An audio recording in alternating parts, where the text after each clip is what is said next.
All right, everybody, welcome to this week's episode of High Risk, a pro wrestling podcast that's by the fans, for the fans. I'm Matt Sharp, joined by my co-hosts, Noah Sharp and Scott Colley. Guys, what a week. It's the fallout from Backlash and NXT Takeover Chicago. How we feeling? I think that NXT Takeover Chicago was, without a doubt, the best show out of the weekend of wrestling that we had with the best of the Super Juniors and Backlash. I think that all around NXT had some pretty solid matches. Mm-hmm. I agree with Noah, but I am not happy. Why are you not happy? I'm just not happy with the booking around Jinder Mahal right now. Scott, you were the one that said you said last week that it's a great weekend to be a wrestling fan. You were the most excited. I was, and then they turned around. You took over the intro on the show. You were talkative. You were upbeat. You smiled a lot. And you know what happened? They let me down. You got shit on. Let you down. Backlash let me down 100%, Noah. Well, I agree that Backlash didn't hold up to Takeover everything. Chicago is great. There's no doubt about it. That was, like you said, best part of the weekend. Backlash let me down. I think that, for one, Shinsuke and Dolph was great.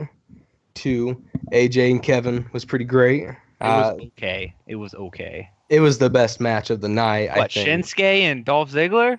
Yeah.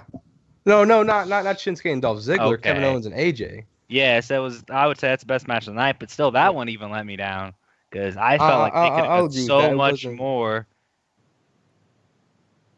I mean, it wasn't the best of both of their wrestling capabilities, but I think that maybe they're going to hold out their bigger matches for any big force coming up. Their feud is definitely one that's going to continue on for a bit of a while, I think.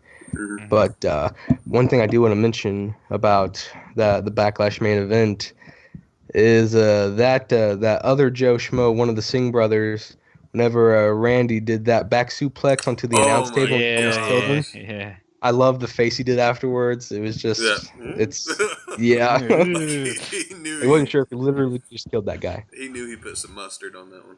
Yeah. All right, if we're gonna get into the main event right now, I'll go ahead and air my grievances right off the bat here. Air it out, man. So first off, my first problem of what I was upset about is the fact that Randy was like beating the crap out of Jinder before the match even started. So to have him come back from all that, to me, made Randy look pretty bad because he did all that work beforehand of this match and he still loses. Yeah, he didn't exactly lose clean because like the Singh brothers kind of had a distraction, if you want to say that, and then Jinder came in from behind.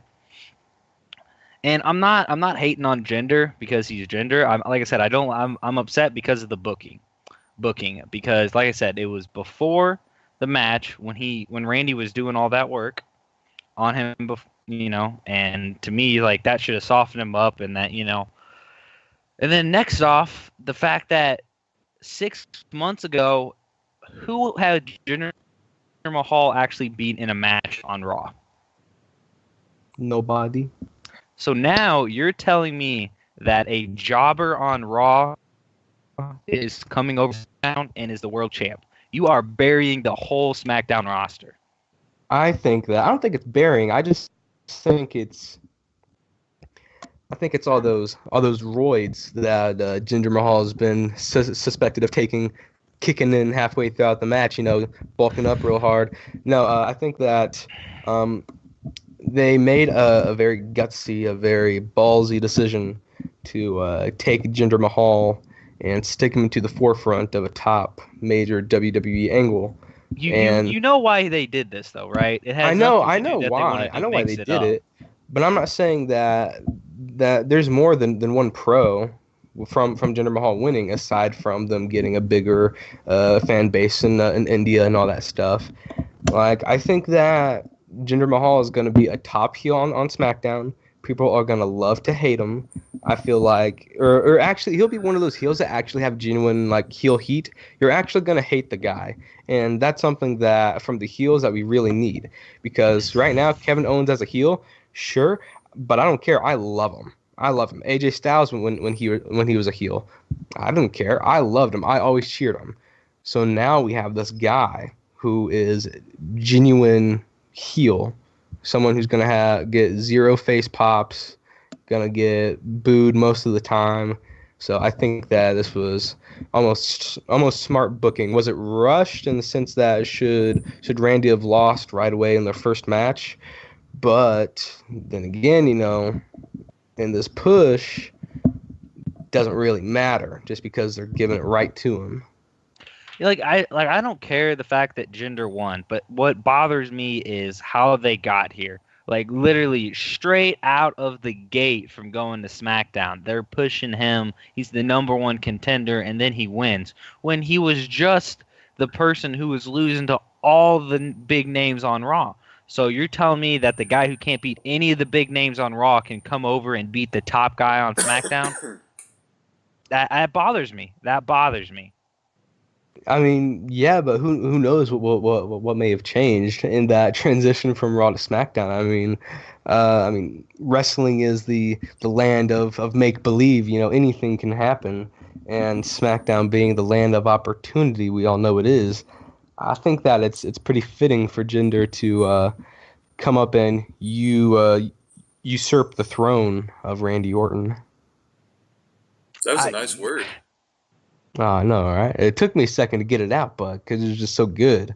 But I got that. I just don't agree. I just think that they're not doing this for a surprise. They're doing this so that one of their guys is a champion, and so they can get into the Indian market. That is the only reason why this is happening.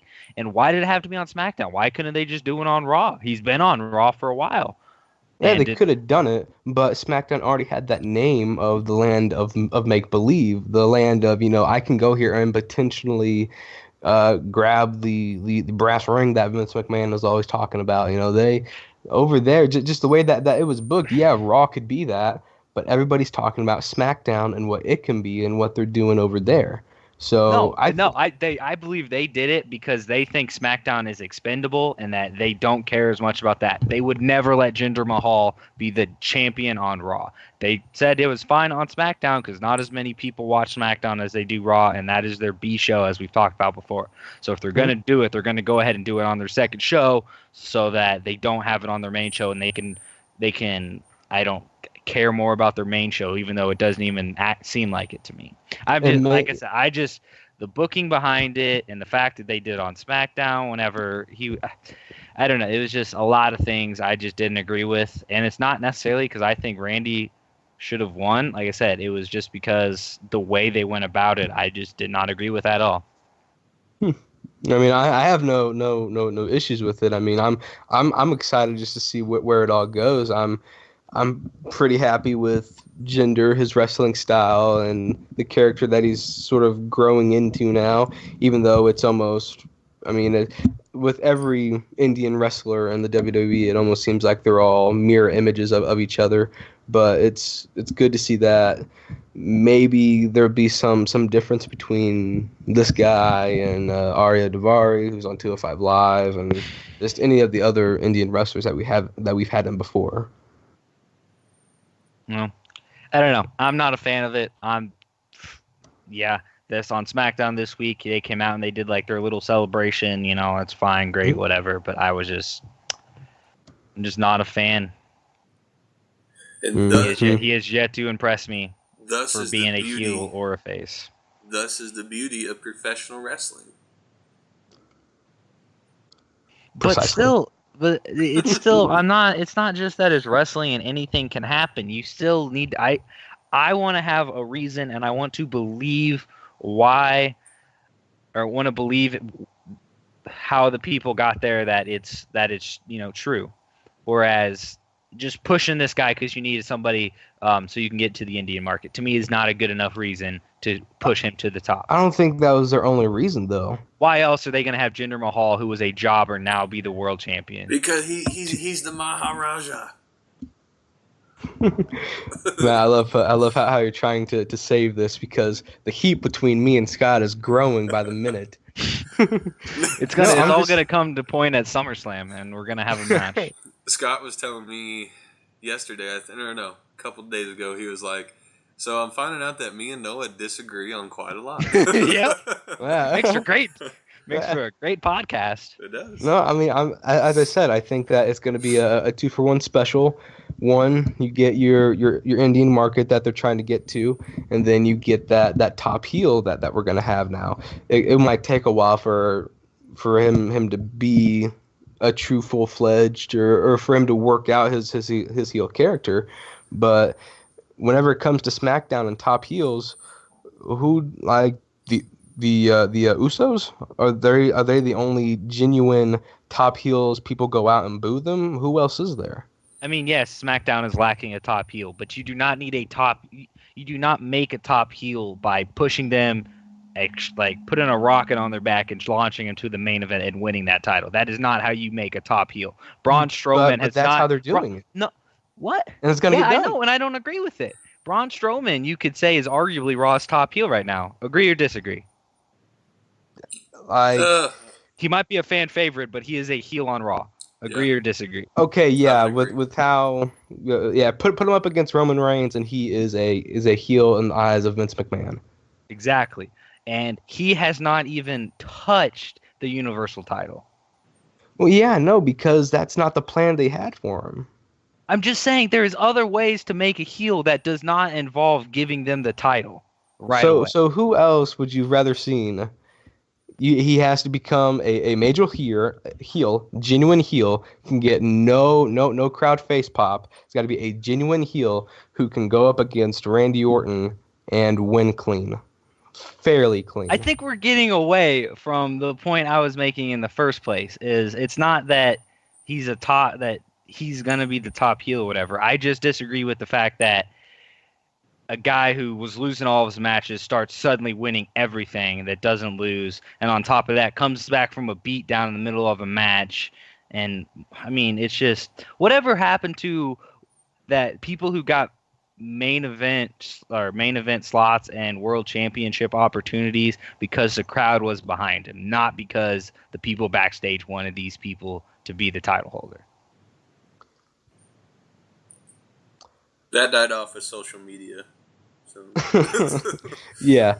I honestly think that's where that plays in. I think that's, I think social media and the access that we have to just different stuff that 10 years ago, whenever they came back or they were coming up from, Florida Championship Wrestling, whatever it was, you didn't know about it until it actually went down. So I think just now that we have the access to the inside that we have, I think that kind of helps, figure out who's going to get the push and who's not. So, but that doesn't answer the question to me. How come? So right now, who would you say are the biggest people on SmackDown? AJ Styles is probably going to be number one. And AJ Styles, Kevin Owens, Shinsuke Nakamura, Charlotte. So obviously you got Kevin Owens, you got AJ Styles, and they're on the U.S. title, which is fine. Honestly, in my opinion right now, I care more about the U.S. title picture than I do the WWE Championship. I think that's fair right now.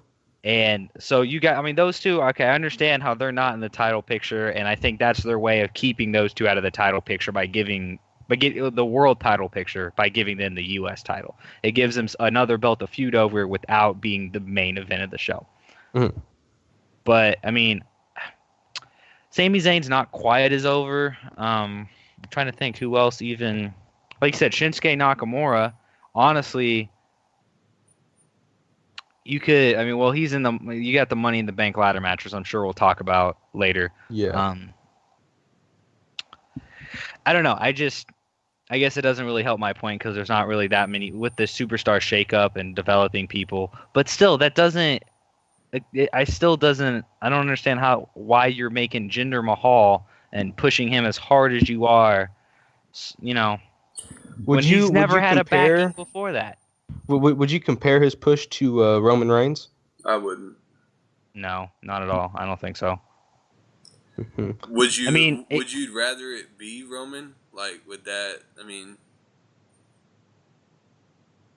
Would you would rather like Roman went to SmackDown and then Roman just get to push and go right for the title, or would you rather be somebody different? Maybe we don't agree with it. Well, see, that's different because Roman's been in the title for a while.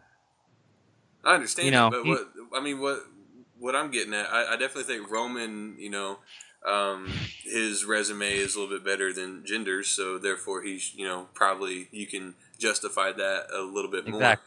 But I mean, would you rather it be Roman, somebody that we've seen hold the title, somebody that we're, the three of us, really don't care about, or would you rather go to somebody that's new, different? Maybe they don't really.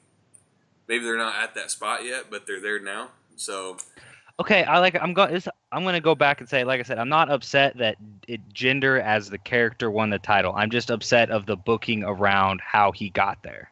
How would you? So you can put anybody else in that same spot and have the same thing happen. So you're telling me I'm going back to the fact that he was a jobber on Raw and could not beat anybody on Raw, and all of a sudden comes over to SmackDown and starts beating everybody. Does that make sense to you guys? The guy has tested out his durability. I mean, he was the I want to say he was the last or the second to last person to be eliminated in the Andre the Giant Memorial Battle Royal. He got tackled by Rob Gronkowski at WrestleMania. Yeah, what an illegal maneuver! Jesus Christ, the ref was not paying attention. Rob Gronkowski should have never been. He was on the Battle Royal on that show. So anyways, he stuck it out until just about the very end. I can't remember if he was actually the last one or not, but he stuck it out until the end. Now, go to SmackDown, you have the six-pack challenge or whatever. This time, he actually sticks it out to the end. He makes it. There's shenanigans. Don't get me wrong. Shenanigans is his excuse from that match on point to where he is now. But there was no build at all there. There was no build whatsoever. I don't think you needed a build. I think for just the overall shock value of holy crap, Jinder Mahal is now the number one contender for Randy Orton's WWE Championship. That alone is enough to get all eyes on Jinder Mahal, which it did. It made people start thinking about him. Sure, there wasn't a catalog of matches to go back on and say, oh yeah, that was a good Jinder Mahal match where he won. No, you can't do that because they are making that now.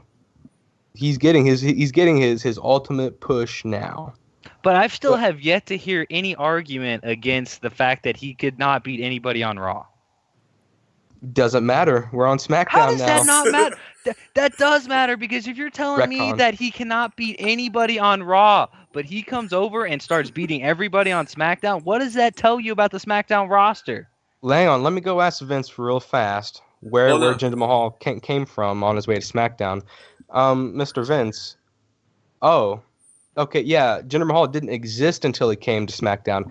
Yeah, that's right. I'm sorry. Yeah. So any previous happenings did not exist. Retconned, erased the story. Didn't happen. That makes no sense whatsoever. Yep. Well, it's what's going down, Scott. We'll end it with, I just don't agree with how the booking got him there and how he won the title. We will continue on because we're not going to spend an hour talking about Jinder Mahal. It's crazy because we could. That is crazy. It is. See, that's crazy that we could go on an hour talking about Jinder Mahal and whether he's a good piece of crap or a bad piece of crap.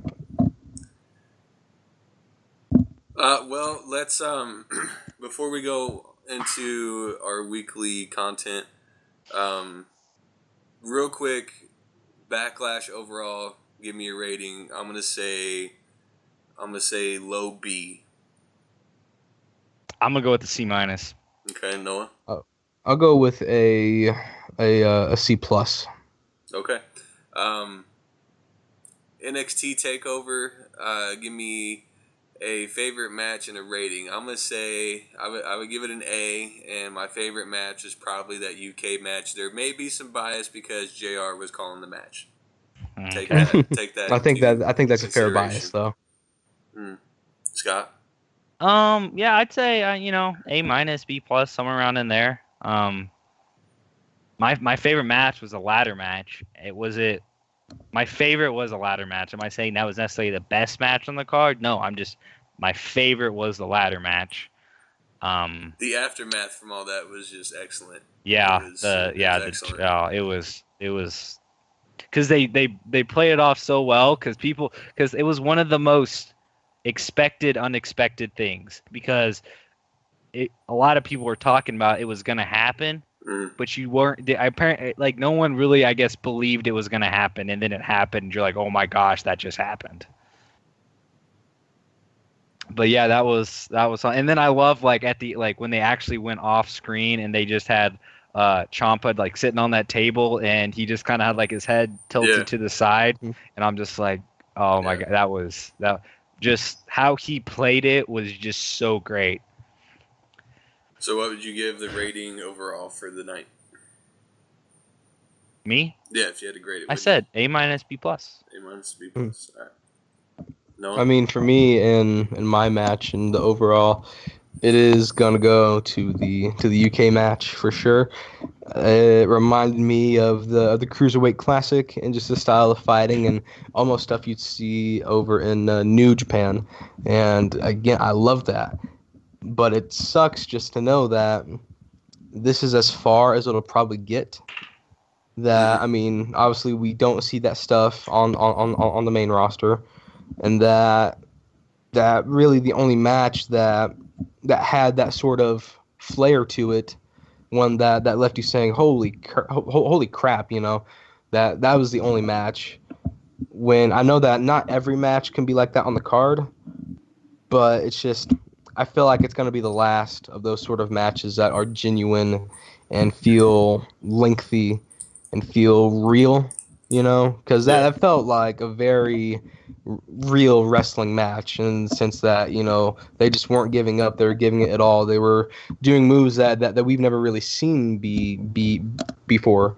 So it was great. I'll give that match, if we're going off the Dave Meltzer 5-star system, give it a good old 4.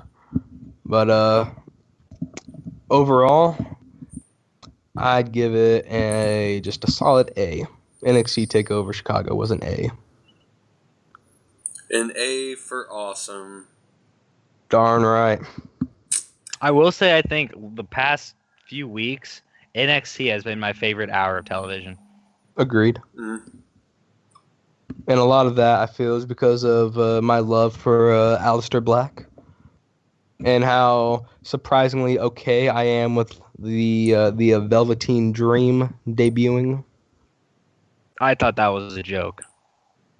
Yeah, I mean, I was not. His wrestling style doesn't fit his character. He's a bit of a brawler. I don't know what to think of the guy. I have like no idea, and I was just. I was just expecting like a really showy, like he had like a natural flow about himself, but no, he was very stiff. He just went in there and beat the guy up, did a couple suplexes, did an elbow drop off the top, and that was it. And he was doing his little Randy Orton pose throughout the match. Yeah, he's got a similar. Yeah, I noticed yeah, that. But it's just a very not what I was expecting. They're going to push him as a heel, which is well, when that was going on, so like watching those little vignettes or whatever you want to call them, and they kept saying the Velveteen Dream. I thought that was going to be like his nickname. No, that is his actual ring name, and I was like, yeah, I don't agree with that. They're probably going to change that. Could you just see the Velveteen Dream headlining WrestleMania? Oh, well, no, definitely not. It doesn't really roll off the tongue. No. Mm-mm. Kind of a mouthful. Well, you guys want to talk about the 3 hours of nonstop action that was Raw this week? I mean, get into it. Your boy never seems to be able to watch it. But, it was, guys, I'm like, we need to take a vote of whether or not we want to kick Raw out of the podcast because it's such a chore to watch. And I like SmackDown better now, so. Yeah, thank God I can actually watch it because of the Flash is finally done. So now I've got free time all for SmackDown. Well, 3 hours is just too much, and there was that article floating around that was talked about their ratings are down and they're kind of grasping at straws and everything. And I just feel like that's a combination of a lot of different things. Mm-hmm. There's just a lot of BS that takes place on Raw to fill that 3-hour time, when really that time could be used for better things. Like, why do you need 2 cruiserweight matches when you have a UK title that you never see? You could throw that in there. There's just a lot that could be done. But then, the fact that it is 3 hours, it gets to the point where it's daunting to watch. Yeah. The matches, it just seems like sometimes they're tired and, like they're ready to call it a day. And we haven't seen the Universal title on there since, Mania, but I think that's hurting them a lot, because I think we're forgetting, like, why everything matters. What's the glue that holds it all together, and it's that title. So Yeah. I think that has a lot to do with it. I think that obviously people will say it's just the change of the times and the way we consume media, which is true, but I feel like WWE is almost holding themselves back a little bit. With services like Hulu and Sling TV. With Hulu, you can watch a edited down version of Raw that I think is like 2.5 hours, or it might just be a solid 2. But I know they will cut parts of matches out. They will completely erase promo segments. But I feel like for other services that people probably use more, like Sling TV, you can't go on there and watch full episodes of Raw and SmackDown, or even on the WWE Network. You can't go on there and watch past episodes. Well, yeah, you can go back and watch past episodes, but you can't watch, this most recent episode of Raw or SmackDown. I feel like if they did that, then people would watch Raw at their own pace. It'd be, you can take it in at hourly chunks if you really want to. You aren't forced to partake in this 3-hour meal. You can space it out throughout the day if you really wanted to. I've even done that with SmackDown. Well, like, I'll watch about an hour and 15 minutes of a Tuesday night live, and then like Wednesday night I'll just come back to it and just finish it up. Not that 2 hours is that much to watch. I mean, 2 hours is a long time to sit there and watch something, but compared to 3 hours, it's not nearly as bad. Yeah. But I mean, when there's just not a lot going on, it's difficult to sit through 2 or 3 hours of television when there's just nothing you care about's going on. Nothing is doing. Nobody's really doing much. Yeah. Yeah, I feel like when the action is quick, when there's a lot going on, I don't mind to watch it. But I do also think there's something to be said about. We live at a time where we like for things to fit our lifestyle, and if we want to watch something in chunks, whether it's while we're at the gym or while we want to watch a little bit now and then go do whatever and come back to it. I think that they're kind of missing the boat on that. I think you should there should be a better way to go back, especially on the network. I understand that. You have the network. Why would you not put those episodes on the network? And it's not like they're missing out on ratings, because obviously, you would. I think that the reason why they do it is to protect their investor interest, and really to protect their relationship with the USA Network. I guarantee that if WWE did do that, air their most recent episodes, or just even if they were to do it live as it was happening, then you can go back and do whatever. But you can watch it on Hulu. And that's not through the USA, or that's not through USA. That is through WWE, because you can watch NXT on Hulu as well. Yeah. You can watch a main event on Hulu as well. So yeah, but for NXT, I feel like it's fine, because WWE, most people will consume NXT through the network, but for the stuff like Raw and SmackDown, where you can go on there, but it's not the full Raw and SmackDown. As I said, it's always like an edited down version of that, where they will chop parts of the women's matches and cut it out, or chop parts out of matches that are slow and just don't fit well, and they'll cut it out. But if you wanted the full Raw live unedited experience, then they need to have a place for that where you can watch it on your own time. And if they were to do that, then USA Network would probably get mad at that, because how would you rather watch Raw in one sitting or in 3 to 2 sittings where you just watch at your own pace? Well, that's what a DVR is for as well. So people can DVR that, and they can break it up there, and you're still watching it through the USA Network. Yeah, but I don't know. Like, does maybe? What do you mean? I don't really know. I don't really know. But like, do many people have like DVRs? Like, I know people say it all the time, but is that something that actually a lot of people have?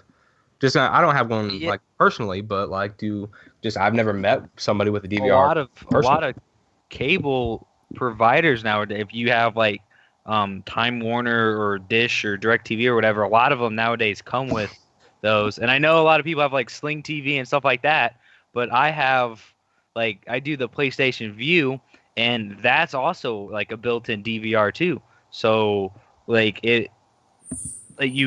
how it sets it up is you can select your like my shows, excuse me, of the shows that you like to watch, and it records them for you, and you can hop back in anytime you want and start watching them, which is how I watch SmackDown. Like, I'll watch it live, and then I'll turn it off, and it knows exactly where I stopped watching. So when I go back tomorrow, it starts me right back up exactly where I was. So, but... Well, I'm going to go ahead and talk about some of the stuff that happened on Raw this week, and then we can fly into SmackDown. For those of you that have been keeping up with our shenanigans with YouTube, they've been kind of cutting us short. So definitely want to try to squeeze in as much as we can, just in case we deal with that issue this week as well, and we're going to try and get that taken care of. There's definitely a lot heating up between this Fatal 5-Way match. So we had some discussion about that. Smojo, Bray Wyatt, Finn Balor. Who else got? Seth and Roman, correct? Yep. So there's definitely some stuff heating up with all that. This week we had Seth and Roman. Seth, after kicking everybody else out of the ring and whatnot, kind of hesitated to do anything to Roman. So there's like talks about, they're pulling this whole their brothers thing, and what are they going to do whenever push comes to shove. They have a match this week, right? Don't they? Yeah. Isn't it Seth versus Roman on Raw this week? Yeah. I'm curious to see who's going to be working heel and face in that match. I know you don't have to have a heel and face in that match, but we'll see. I feel like it's definitely, the crowd is going to be 100% behind Seth, and oh yeah, for sure. And with the Roman, it's so hard to tell with Roman, because it just depends on the crowd that night, whether you have a mix of different pops with him, but 9 times out of 10 it's mostly negative reactions to him. One of the coolest things that happened that night, Paul Heyman coming out talking to Finn. This made me feel good. I think it's good that we have, if we don't have Brock, we at least need somebody there to remind us of the title and remind us, what this is all about. And Paul, anytime you get to hear Paul talk, is just, gold every single time. Mm-hmm. Enzo Amore getting attacked from behind. They've mentioned who's the mystery attacker? Who is it? This reminds me of WWE Here Comes the Pain from back in the day. Do you remember that, Noah? When that's like your first, I remember. On the SmackDown side, somebody attacked Teddy Long or whatever, and it's Mm-hmm. That's my. So who's your guess as who it is, Matt? Who is it? I don't even really know. They've talked about in the past he's had issues with Apollo Crews, Titus O'Neil, not Tyson O'Neil, Titus O'Neil, and Goldust. So, they said Goldust because of his new change, which I'm in love with. I honestly don't know. I want to say it was Cass. Or you think it was Cass? So you think they're turning him? No, I don't think it's Cass. I feel like for them to split up DIY and then go ahead and break up Enzo and Cass, it's just too close together. If this goes on for like another month or two, like who actually injured him, or Cass be like it was me the entire time, then that would fit. But just right now, it'd be too coincidental.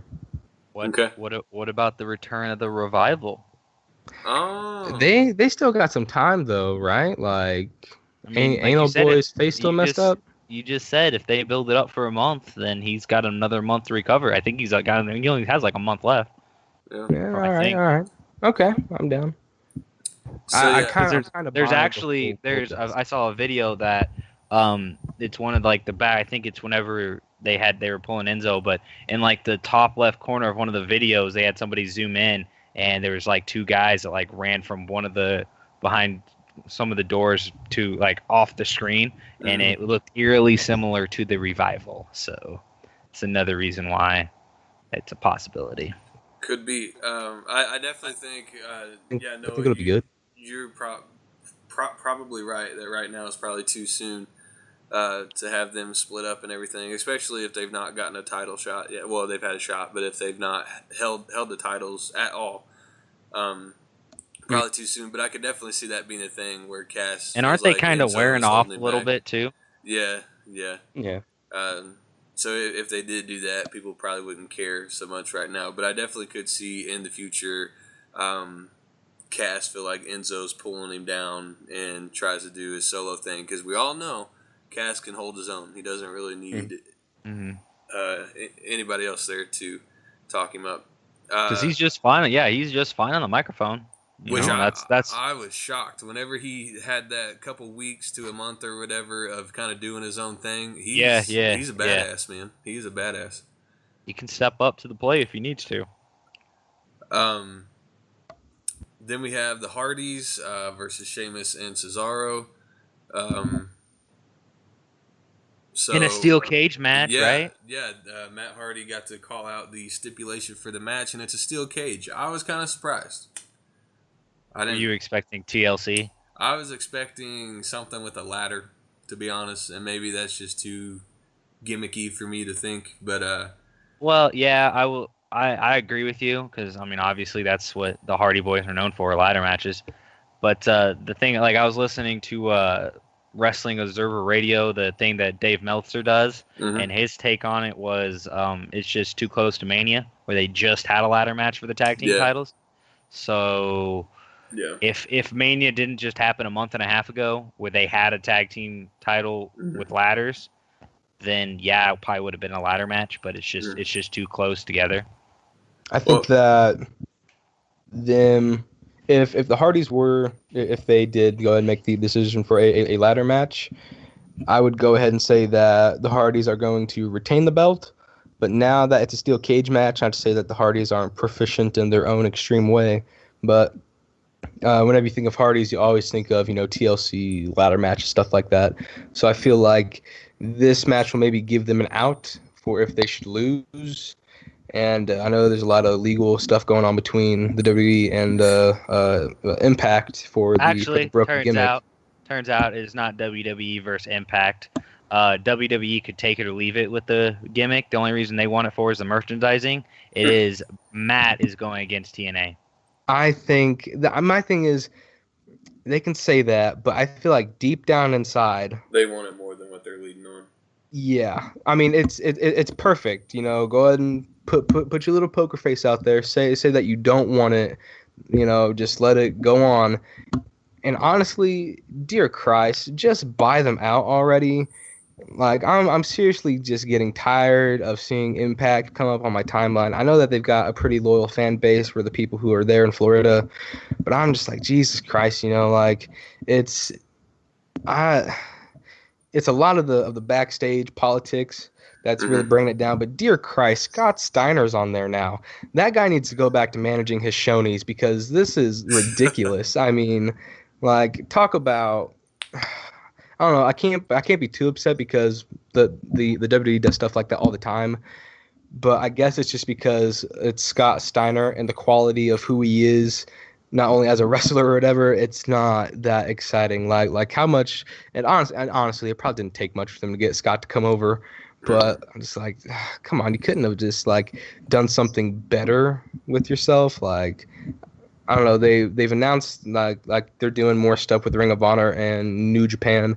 So I'm like, do something there. Like, make it more interesting that way instead of bringing up Scott Steiner to the arrival of Bullet Club to the Impact Zone. Do they still that call it would the Impact completely Zone? that would shape the Impact Zone. It would make something completely different. It would become must-watch TV, guaranteed. Guaranteed. Well. Uh oh. Sorry, I Plug can't. it back in, boy. That came all the way unplugged today. Yeah, it got caught in my chair when I moved. You know what? I'm buying a wireless headset this weekend, guys. That's happening. That's what's up. I already got it picked out. Real quick since we're talking about Bullet Club, or since we mentioned Bullet Club, I found my new favorite YouTube channel. I was unaware that the Young Bucks had a YouTube channel, and it is it's not just them. It's being the elite, and it's them traveling. 75% of it is the Young Bucks. They have Adam Cole on there, and they have Kenny Omega on there. They have Kenny Omega on there more than Adam Cole. And that's because Kenny Omega is part of the elite. Yes, I know the elite. The elite is the 3-man tag team of the Young Bucks and Kenny Omega. I know that now. I didn't know that Saturday when I started watching it. But anyway, I just watched an episode. That it was just after Wrestle Kingdom 11 in January, and it was whenever Kenny Omega was trying to figure out what he was going to do with his contract, and he says one of the few goals he has left to do is wrestle AJ Styles on the biggest stage that he can get him, while he is still in ring shape, and while he's still wrestling at a high caliber, and while AJ is wrestling at a high caliber. So Did you see WrestleMania 34? We're at 34 now, right? Yep. Next year, 34 in New Orleans. Would it be like you could have Kenny Omega versus AJ Styles, and then you could even throw in Finn Balor, and it could be for the rights to be the leader of the club? That'd be pretty dope. That'd be dope, but they'd have to pull into like some serious New Japan lore right there, because the only place that you can look into that is on New Japan World. Well, they mention New Japan all the time in the IWGP Championship. They mention the IWGP, yes, and they'll say, "Oh, they wrestled out over in Japan," but they never show anything of it. So you can say, "Oh you're gonna have to buy Kenny the rights for Omega that. Took down AJ Styles to become leader of cough cough the club." So it's like you can do that, but it's not going to be as fulfilling. I mean, it definitely, you could see it going over a lot. I don't want to say going over more in Japan, but it would make more sense in Japan. But they've already got all this all of this groundwork laid for the club, because they've done all these little things with like AJ and the club doing behind, or whenever they were backstage, and then Finn Balor walks by. So I mean, they've established that they know each other from Japan, and I feel like they could pull it off. They can. It'll just be told differently. The only thing about doing it this year, I don't think they would, because I think I bet they already have plans for Finn next year, doing something big with the Demon. So I feel like that would be something maybe like another year down the road. But you're still that's like some long-term booking right there. It's long term, and I mean, we know how WWE and long term booking goes. So I don't know. It's possible. I feel like Kenny is going to take his time going through with New Japan. Yeah, I don't know how long his contract's for, but anyway, Matt, let's go ahead and continue, because we've definitely been rambling. We've been hung up on a couple of things. So continue. Anything else on Raw? Just with the women's stuff. At Extreme Rules, again, they've just been hyping up the feud between Bayley and Alexa Bliss, the kendo stick on a pole match. So yeah, I mean, it's cool to see that the women aren't just having a regular match; they're getting to use some weapons and beat each other up, just like the men. Quick question, guys. I have a browser pulled up, and they have a ad for Extreme Rules on Sunday, June 4th, and they have the 5 guys in the Fatal 5-Way, and they have Finn Balor all painted up. So you think he's going to be painted up for this match, or? I hope not.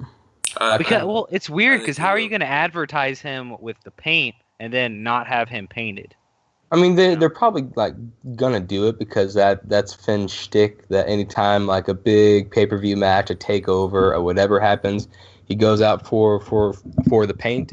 But I just feel like this isn't the right time. They need to hold out on the whole demon thing. They need to make that the whole Brock Lesnar of the WWE. It should be. You should ask, when are we going to see, the Demon King Finn Balor come through? I feel like that is must see just as much as they think Brock Lesnar is must see anytime he's on TV.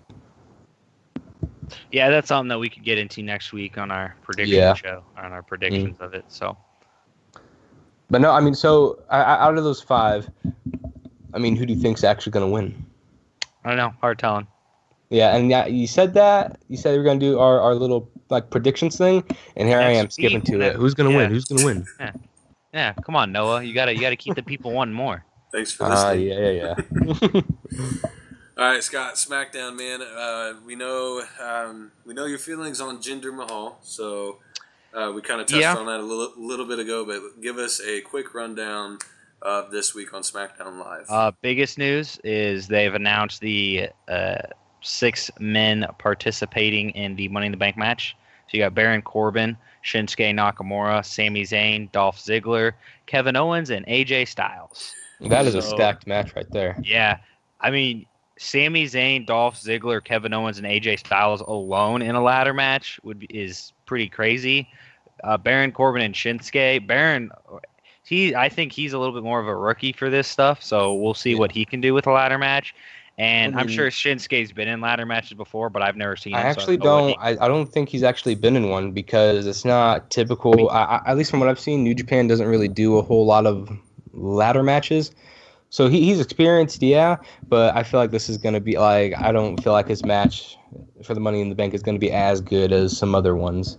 Like, if he was going to like mess up, I'd be okay with it just because like, okay, yeah, this is probably your first, ladder match that you've been in, and let alone you're in the Money in the Bank, So it's going to be really hard to call spots. You're going to make most of your spots on your own. So it'll be really interesting just to see what the flow and how this match is going to work out. I will let you know how the crowd reacts live. Yes, this guy is going to be there. He got all the merch for his nephews and nieces and stuff, so now they're all set. I have one nephew and one niece going, but okay. How do they feel? Well, my nephew is a John Cena fan, sadly. I've tried to convince him otherwise, and he's not having it. And then my niece, she is 8, I believe, and she is a big Naomi fan.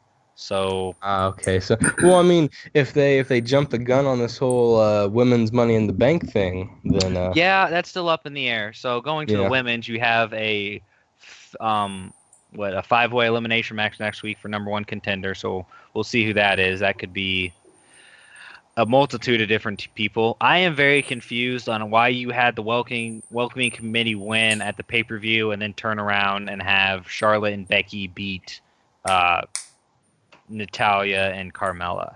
Doesn't make sense. But whatever. 50. Which is stupid. Trying to think. We already talked about Jinder Mahal. Rusev's weird because he was supposed to be on 2 weeks ago and yet to see Rusev. I don't know what he's doing. Well, they always change that. I mean, anytime they mention that, just imagine, card subject to change. Yeah, I don't know what's going on with him. And then I think what everyone wants to talk about is the Fashion Files. Yes. Did you guys see the Fashion Files this week? I did. Yes, I did make time to at least see that. It's pretty funny. They're like giving up their badges and all that. So, I didn't know if they were gonna give them the Breezango. I didn't know if they were gonna give them the belts. I would have been excited if they did, but I understand why they didn't. I had a friend over, and she's never watched wrestling in a sense of like watching. It's a she? Okay. Yes, CC. No, this was like her first time watching wrestling in a long while, and one of her favorite things was seeing the Fashion Police go out there and their gimmick, and just, I mean, honestly, it kind of threw me for a loop. Tyler Breeze going out there dressing up as a whole bunch of different people. I loved that. I loved how as much as I kind of don't like JBL, I loved how he was so just blissfully going along with it. It made it feel even more genuine. But I just know that of all the matches that we seen that night, that was a fun match. And for a casual person to see that, I feel like it'll be matches like that will definitely grab your casual audience with just the whole obscene. Yeah, it was entertaining. It was an entertaining match, and that's why exactly. I mean, it's definitely not a match that you would try to get somebody seriously into, but it's a decent bridge between, hey, this is a type of match that you can have, and then let's go straight into, Tyler Bate and Pete Dunne at Takeover Chicago, and then we'll hopefully try to hook you there. Yeah, you guys didn't. Did you watch Talking Smack this week? You didn't miss anything if you didn't.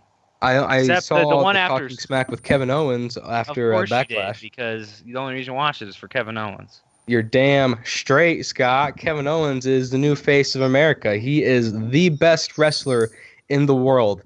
That's right, the best in the world. Better than CM Punk. He said in WWE, he didn't say the world.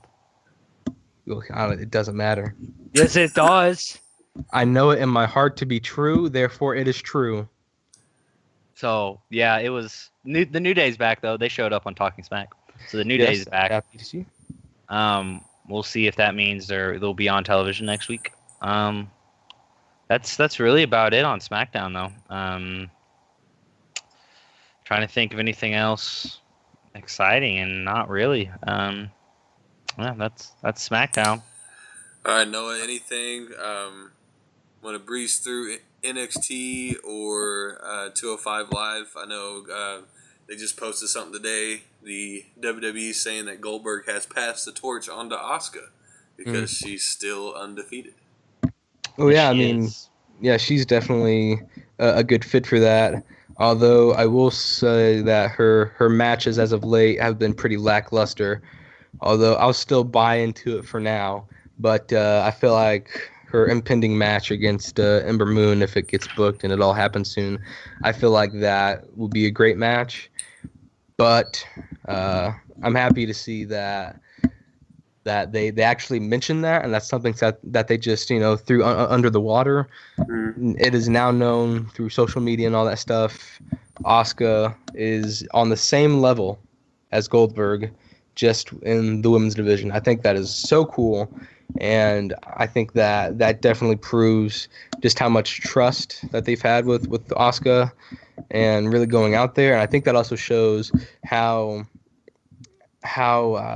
over Asuka has been, and she died down for a little bit, but now with this recent heel turn, she's right back up there.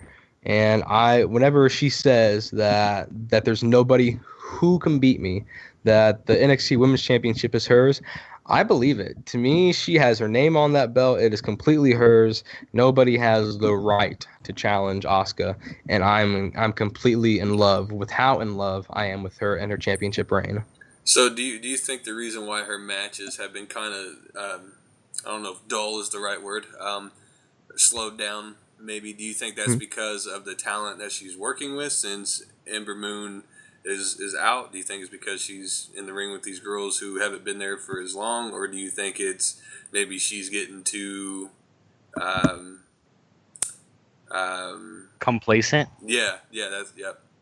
I'll say that she's getting complacent with her moveset, but I feel like the triple threat would have been better if Ember wouldn't have gotten injured, because I feel like that injury may have changed some things. It probably changed a couple of spots.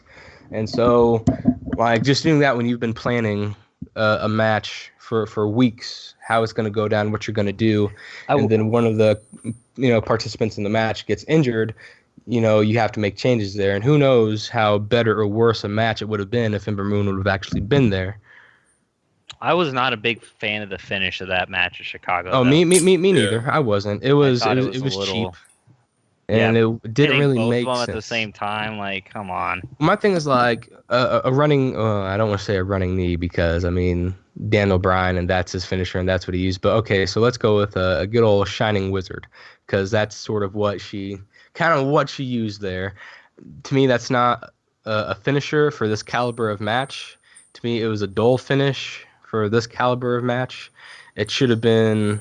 I'm not even upset with the move she used. I'm just the fact that to me when I saw that is the way I looked at it was okay. They just wanted her to beat both the girls at the same time because she was not dominating that match by any means. No, but the fact that she just finished with pinning both the girls at the same time, that to me was not an accurate representation of how that match was played out. Well, and she was a little late getting to that spot, and I feel like because you could tell that Ruby had to like drop the hold for a second, and that timing was just a little off. And the what's her name, Nikki Cross, is that it? Yeah.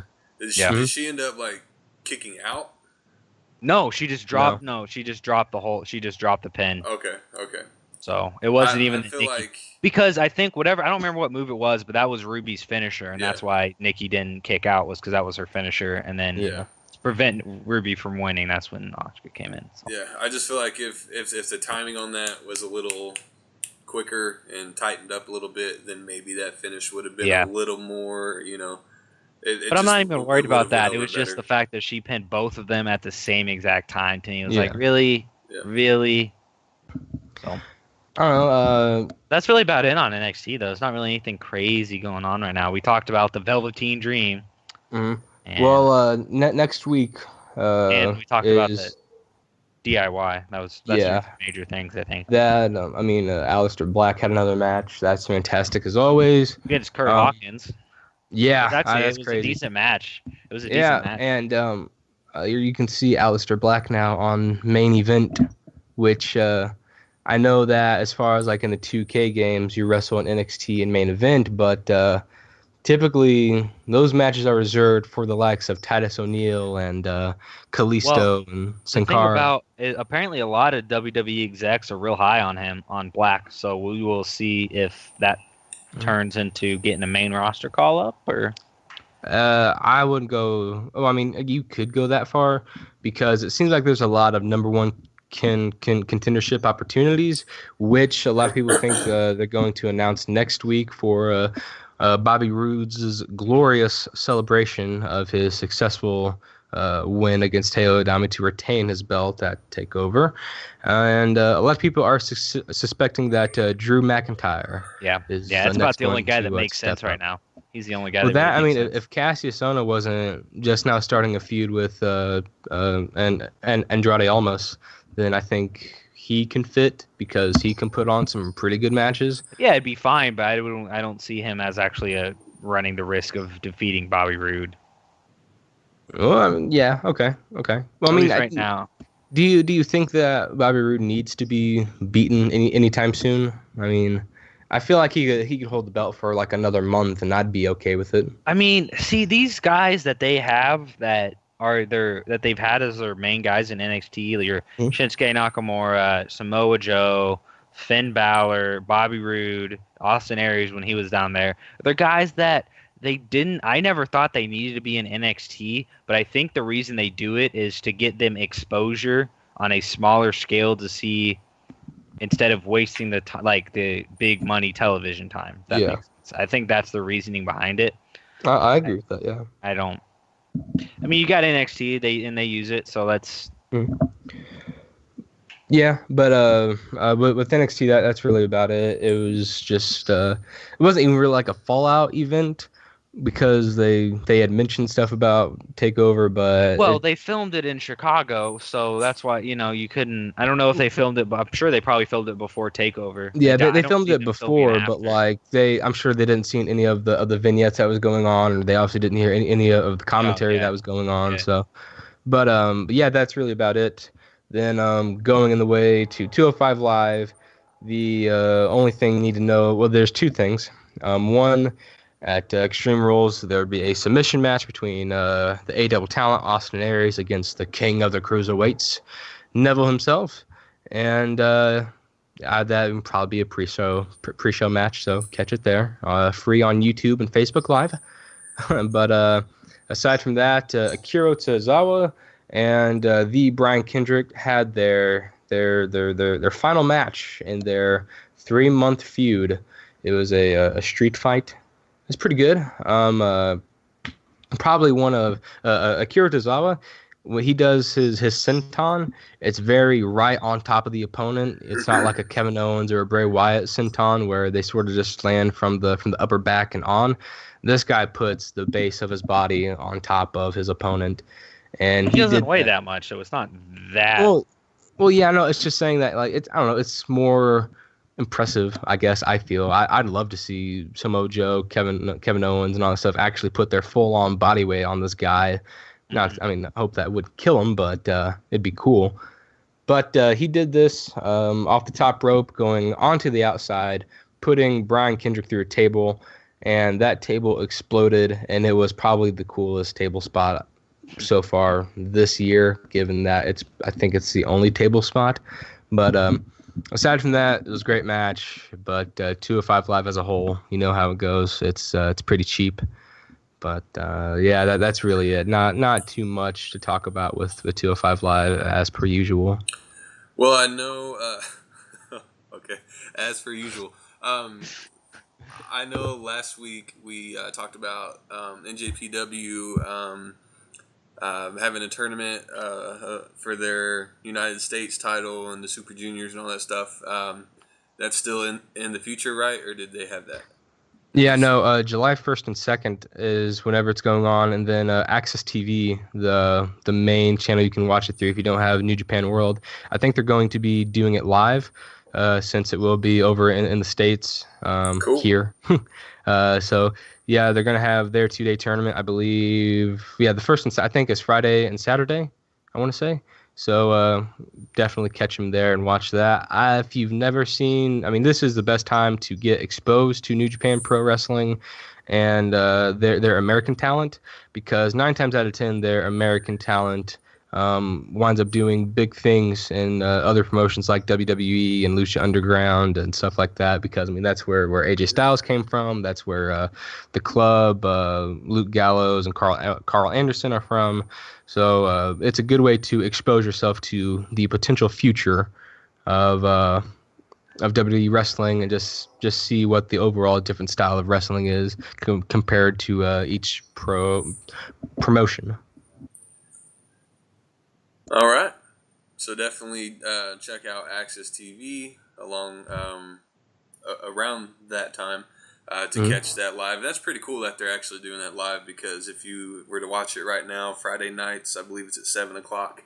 A lot of the stuff is pretty old, 6 to 8 months old at times. But it's definitely cool if you just want to check out something that's different, something that's new. It's definitely a total different style of wrestling than what you would see on WWE or even TNA.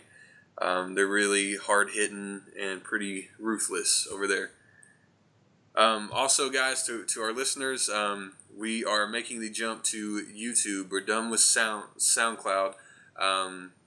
We are having issues with the full episodes going up, so hopefully this week we'll have that taken care of. I've emailed YouTube constantly, and I'm trying to get to the bottom of it, so just bear with me.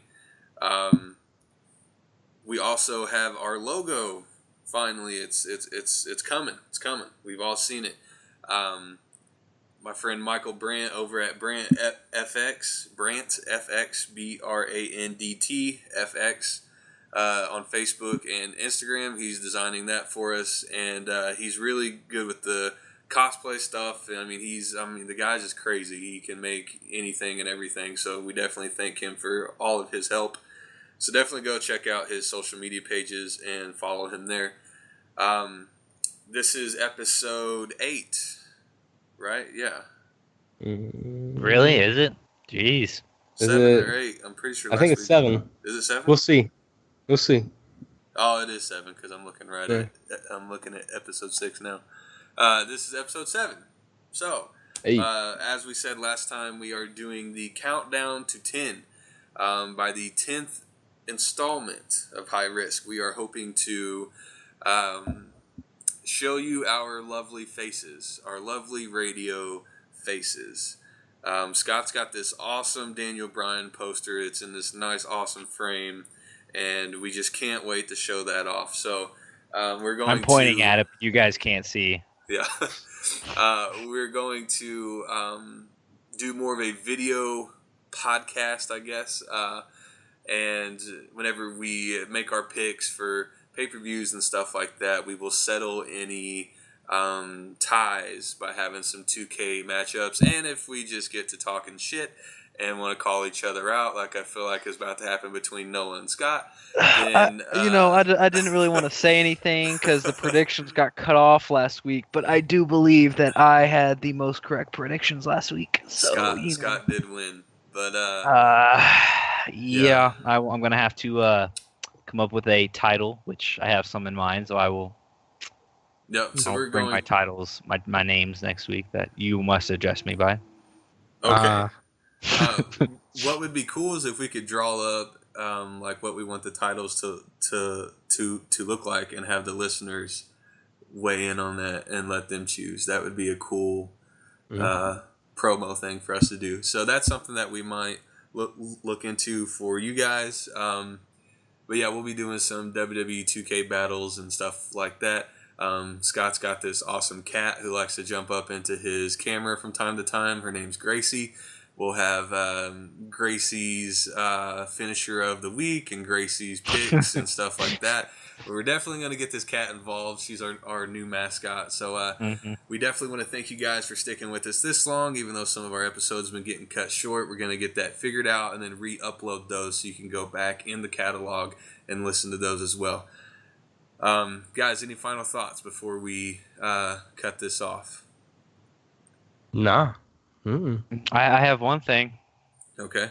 Lay it on me. Make sure you always tuck your chin. Oh, look at Wow. you go. Okay. Wow. Scott's branching out there, man. He's going to take over the show.